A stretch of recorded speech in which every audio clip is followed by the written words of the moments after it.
शाम प्राची टीवी पर सीरियल देख रही होती है, तभी उसकी सास वहाँ आती है।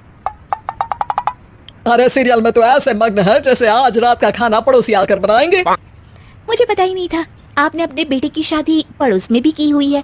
हैं? मतलब?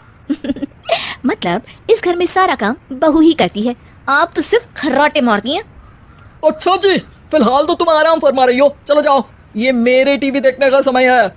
हाँ, इसीलिए मुझे भगाया जा रहा है। सॉरी, अब तो बिल्कुल नहीं जाऊंगी। प्राची की इस बात पर दोनों सास बहू के बीच टीवी रिमोट के पीछे बच्चों जैसे छीना झपटी शुरू हो जाती है, जिसके बीच श्लोक भी काम से घर वापस आ जाता है।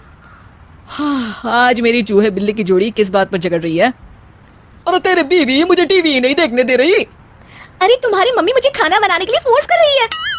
अरे वाह, ऐसे बेतुके रीजन पर तो बच्चे भी झगड़ा नहीं करते। अरे मुझे कुछ मत बोल, सब इसने ही शुरू किया है। हाँ, जैसे आप तो बहुत दूध की धूली है ना। अरे बस दोनों चुप। प्राची जाओ, खाने की तैयारी करो। और माँ तुम छोड़ो, तुम्हें क्या बोलूं, शांति से अपना सीरियल देखो, मुझे दोबारा लड़ने की आवाज सुनाई नहीं देनी चाहिए। ऐसा बोलकर श्लोक वहां से चला जाता है, जिसके पीछे पीछे प्राची भी कुछ न कुछ बड़बड़ाते हुए रसोई में चली जाती है। हाँ, सासू जी को तो कुछ बोलेंगे ही नहीं, बस मुझ पर ही हुक्म चलता है, खाना बनाओ, जैसे मैं इनके घर में खाना बनाने के लिए आई हूँ। इसी तरह शाम बीतती है और रात को श्लोक और प्राची की सास खाना खाकर सोने चले जाते हैं, लेकिन प्राची गुस्से में कुछ खाए बिना काम में ही लगी रहती है। इस घर में किसी को घंटा फिक्र नहीं पड़ता, मैं खाऊं या भूखी रहूं। प्राची कुछ देर के लिए रसोई से बाहर जाती है और जैसे ही वापस आती है तो वहां दूध का भरा ग्लास देखकर हैरान रह जाती है। फिक्र पूरी है, बस दिखाना नहीं है। प्राची दूध पीकर सोने चली जाती है और अगली सुबह एक बार फिर सास बहू का कार्टून नेटवर्क स्टार्ट हो जाता है। ये तुमने ही किया है। अरे अजीब जबरदस्ती है, मैं बोल रही हूँ मैंने कुछ नहीं किया। दोनों ने मिलकर पूरे घर को पागल खाना बनाया हुआ है। यहाँ कोई नॉर्मल इंसान तो रह ही नहीं सकता, इसीलिए अब पड़ोसी क्या रिश्तेदार भी घर आने से कतराते हैं। और सुन बेटे, तू भी चंगा, तेरी माँ भी चंगी, तेरी बीवी भी चंगी, रिश्तेदार। हाँ जी, आपको नहीं पता क्या, गंगाधर ही शक्तिमान है, रिश्तेदार ही। हाँ, बस समझ गया। कभी जानवरों जैसे लड़ेंगी तो कभी जुगलबंदी करेंगी। भाई मैं आप दोनों के बीच में नहीं फंसना चाहता। सास बहू की इस मन मौजी जोड़ी से परेशान होकर श्लोक अपना सिर खुजलाता वहां से चला जाता है। चलो अब मैं भी कीर्तन में जा रही हूँ। इस पर जैसे ही सास कमरे में अपना पर्स लेने जाती है तो वहां नाश्ते की प्लेट रखी देख मुस्कुराने लगती है और नाश्ता करके घर से बाहर निकलते हुए कुछ पैसे टेबल पर रख जाती है, जिसके कुछ देर बाद सिलेंडर वाला घर आता है। ओ मोरी मैया, मैं सिलेंडर के बारे में तो बिल्कुल भूल ही गई थी। घर खर्च के सारे पैसे भी मम्मी के पास है और श्लोक से बोला तो उल्टा 4 बात सुनाएंगे। प्राची ये सोच ही रही होती है कि अचानक उसका चेहरा चमक उठता है और वो घर में आकर इधर उधर देखने लगती है। तभी उसकी नजर टेबल पर रखे पैसों पर पड़ती है, जिन्हें वो सिलेंडर वाले को दे देती है। ये सब श्लोक देख लेता है।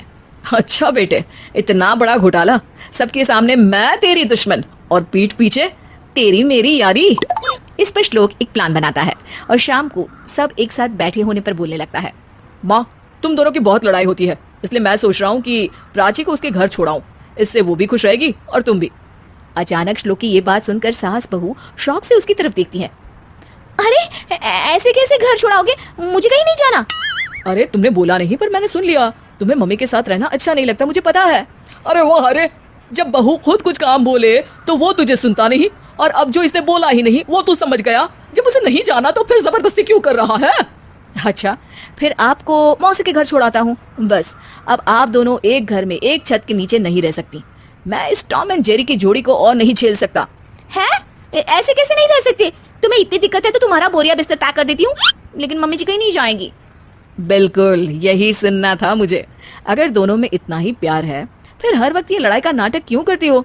देखा मैंने कैसे माँ किचन में दूध रखती है और तुम उनके लिए कमरे में नाश्ता रखती हो, और कैसे वो पहले ही तुम्हारी दिक्कत समझकर घर में पैसे रखकर बाहर जाती है।